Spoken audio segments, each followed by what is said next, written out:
हरे कृष्णा, राधे राधे, जय श्री राम। आज आप हमारे चैनल पे सुनिए गर्भ संस्कार की चमत्कारी छोटी छोटी कहानियाँ।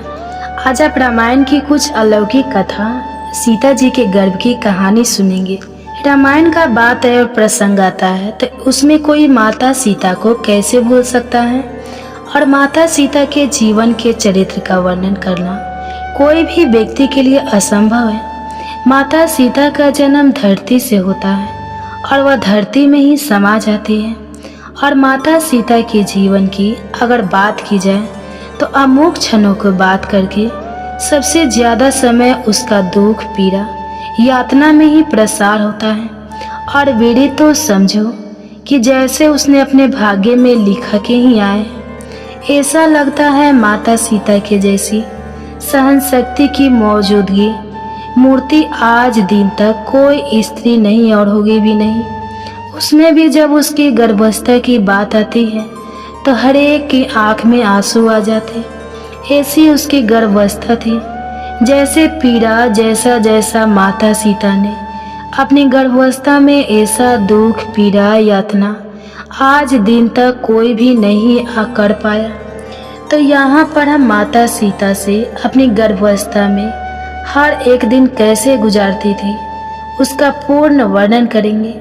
एक प्रश्न हम आपसे भी पूछना चाहते हैं कि अगर आप प्रेग्नेंट हैं और माता बनने का सोच रही है तो आप अपने बच्चे को महान बनाने के लिए आप अपनी गर्भावस्था में और माता बनने के लिए क्या किया करती हैं, कौन सी एक्टिविटी करती हैं, कैसे अपडेट करती हैं, उसका वर्णन हमें कमेंट बॉक्स में अवश्य ढूंढ निकालिएगा।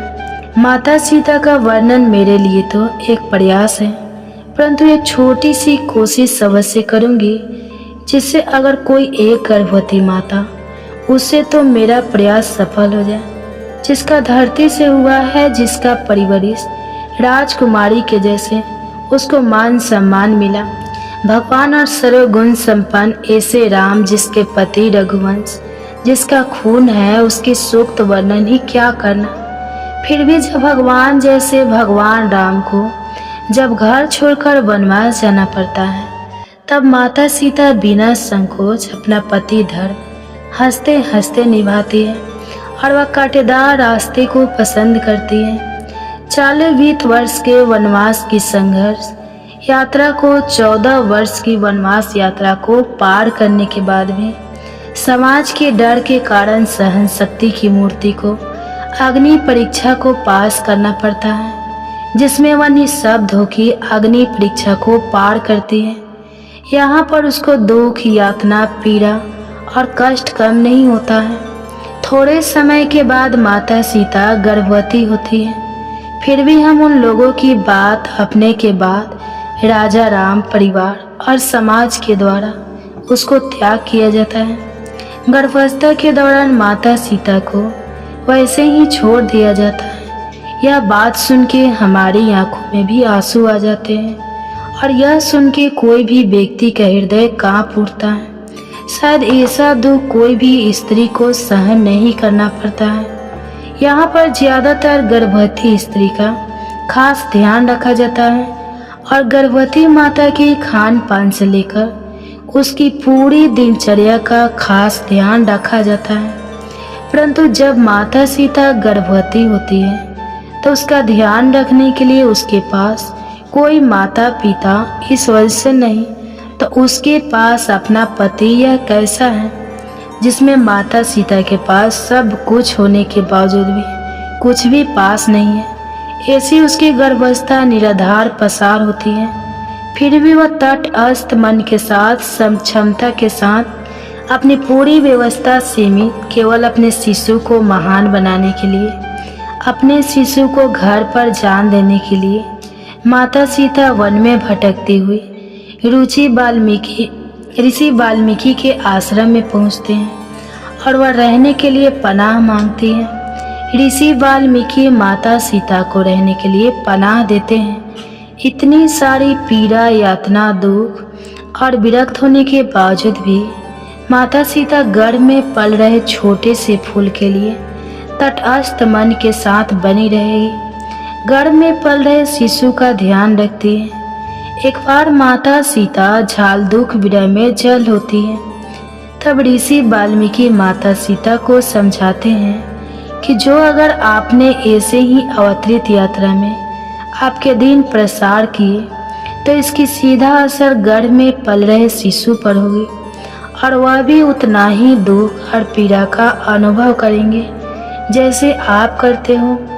आपको आपके लिए नहीं परंतु आपके शिशु के लिए, आपके बच्चे के लिए और विश्व के कल्याण के लिए आपको आपके मन को वहाँ से बाहर निकालकर क्षमता में रखने की कोशिश कीजिए। गर्भस्थ शिशु को घर पर ध्यान से घर पर संस्कार देना ही पड़ेगा। माता सीता राम की से बाहर नहीं निकल पाती। जब ऋषि वाल्मीकि माता सीता को समझाते कि राजा राम पुरुषोत्तम है, ताकि कल्याण के लिए, विश्व के कल्याण के लिए वह तो आगे बढ़ जाएंगे और दुख वीरों की भूलकर प्रजा की सेवा में अपना जीवन आगे आते रहेंगे। परंतु बेटा, अगर आप इतना गिरा करके ही रहोगी तो आप नकारात्मक ऊर्जा राजा राम को भी सुख नहीं दे पाएगी। सच्ची माता सीता समझ गए और पिता की बात को मन में उतार के उसकी प्रेरणा मुझे जीवन जीने की शुरुआत कर दी। गर्भस्थ शिशु गर्भ संस्कार देने लगे। माता सीता राम को परंतु राजा राम के साथ सारी चीज़ों के मानस पटल पर जीवित करके पिता का प्रेम भी को देने लगे। माता पिता हर एक की बच्चों के सर्वगिन विकास की खातिर प्रयत्न करने लगे। गर्भस्थ शिशु का शारीरिक, मानसिक, बौद्धिक और आध्यात्मिक विकास के लिए बहुत सारे प्रयत्न करने लगे। माता सीता राजकुमारी और महारानी थे, परंतु वह अपने शिशु के शारीरिक विकास की खातिर और उसका शारीरिक विकास की रूप से हो, इसके लिए सभी काम अपने आप ही करते थे, जैसे कि सफाई करना, पानी भरना, रसोई बनाना, लकड़ी काटने जाना, गुरु माता को मदद करना, सारे काम खुद करते थे। जिससे उसका शरीर था, जिसके उसे साधना थी। पति और लव कुश शारीरिक रूप से मजबूत, तंदुरुस्त और निरोगी रहते थे। माता सीता नित्य सुबह ब्रह्मा मुहूर्त में उठ जाती और नित्य क्रम पूरा करके ध्यान प्राणायाम करती है और मन को शांत और क्षमता में रखती है, जिसकी स्थिति असर गर्भस्थ शिशु पर पड़ती है। वह मानसिक रूप से तंड, शांत, दुर्दशा और योगिना शक्ति वाले संतान को जन्म देती है। माता सीता ऋषि वाल्मीकि के पास जाकर नीति कथा श्रवण और महान व्यक्ति के चरित्र की बातें सुनती है। राजा राम के चरित्र का चिंतन करती है। इसलिए उस शिशु का आध्यात्मिक विकास भी गर्भ में ही हो गया। माता सीता ने ऋषि वाल्मीकि के आश्रम में आश्रय लिया था, जिसका रूटीन वह अपने आप पर नहीं चढ़ाना चाहती थी। इसलिए माता सीता आश्रम में रुचि कन्याओं को विद्या दान देती थी। उसके बदले में जो कुछ अनाज और जीवन जीने की वस्तुओं की जरूरत पड़ती, वह उससे ही वह प्राप्त करती थी और अपने गर्भ में पल रहे शिशु का गुजारा चलाती थी। माता सीता की गर्भावस्था के दौरान ऐसी आत्मनिर्भरता की नीति, उनकी नीति के कारण ही शिशु आत्मनिर्भर, महान ज्ञानी, स्पष्ट वक्ता, दानवीर, पराक्रमी बने और उसके सारे बहुत ही गुण गर्भ में ही विकास हुए। उसी वाल्मीकि माता सीता के गर्भ में पल रहे शिशु को घर पर ज्ञान देने के लिए और शिशु को सर्वगुण संपन्न महान पुरुषोत्तम बनाने के लिए माता सीता को वेद, पुराण, वार्ता, कथा सुनाते थे और संपूर्ण आत्मा का ज्ञान भी दे देते थे, जो माता सीता तटस्थ मन में ध्यान से सुनती थी और जीवन में उतारते हुए थे। इसलिए उसकी सीधी असर गर्भस्थ शिशु पर होती है, जिसके कारण लव कुश घर पर ऋण लेकर कि महान ज्ञानी सर्वज्ञानी होते हैं। माता सीता राजकुमारी और महारानी से उसके बावजूद भी वह अपने जीवन में आने वाले हर एक दुख को सहन करके आगे बढ़ते थे और मन को विचलित बिल्कुल नहीं करते थे, जिसके कारण उसकी कोख से जन्म धारण करने वाले लव कुश युद्ध ने लोग भी निर्भीमानी, तटस्थ, अनुरागी अस्तित्व हुए। माता सीता शिशु के साथ घर पर सवार था कि राजा राम के साहस पराक्रम की बातें भी उसको सुनाती थी। इसके कारण जो शिशु गर्भ में पढ़ रहे थे वह घर भंडार से ही पराक्रमी, सूरवीर, साहसी, निडर बने। माता सीता अपनी गर्भावस्था को बहुत ही साजिश सचेत उस क्षमता में रहकर प्रसार की। आपके परिणाम से अति महान, सर्वगुण संपन्न, अति उत्तम और अति श्रेष्ठ देश से महान शिशु लव कुश को से जन्म दिया। माता सीता का संपूर्ण जीवन हर एक स्त्री के लिए प्रेरणादायी कोई भी था। स्त्री के जीवन में जब कोई दुख आता है और अपने जीवन से हार जाती है, आत्महत्या का विचार लाती है, तब कोई स्त्री अकाल माता सीता की जीवन की एक क्षण को भी याद कर ले तो अपना दुख वह पल भर में ही भूल जाएगी।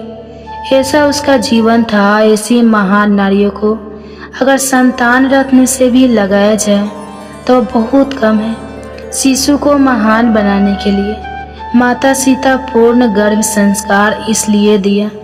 उस जन्म होता है सारे गुणों से पूर्ण लव कुश है, जिसका पिता राजा राम है। उसके माता सीता हो, ऐसे शिशु के गुणों का वर्णन करना मेरी मन को स्वच्छता है, क्योंकि उसका महिमा शब्दों में वर्णन कैसे किया जाता है। लव कुश के पराक्रम तो जिस विख्यात है। लव कुश द्वारा गाई हुई उत्तर रामायण को कोई कैसे भूल सकता है, जिसके शब्दों से अयोध्या की प्रजा, महान ऋषियों, कलयुग माताओं, हरेक प्रजा और पुरुषोत्तम ऐसे राम के आंसू आंख में से आंसू निकल जाते हैं।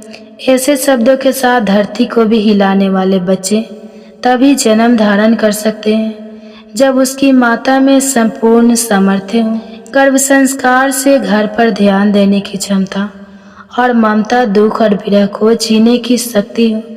यह सब शक्ति बना हो तो सिर्फ माता सीता के दर्द मनोबल से, दृढ़ निश्चय से, घर पर ध्यान देने की सही विधि से। क्या हम माता सीता की जीवन में से थोड़े से प्रेरणा नहीं ले सकते? क्या हम अपने शिशु को गर्भवती चांद देकर महान नहीं बना सकते? जो आपका जवाब हाँ है तो हर एक गर्भवती और जो माता बनने की सोच रही है वह हर एक स्त्री माता सीता के जीवन में से अवश्य प्रेरणा ले। अगर आपको हमारी यह मोहिनी योग्य कथा सच्ची लगी हो तो दूसरे के साथ शेयर करके उसका जीवन भी उजागर करें और साथ ही चैनल को सब्सक्राइब करके कमेंट्स में माता सीता की जय जरूर लिखें। धन्यवाद।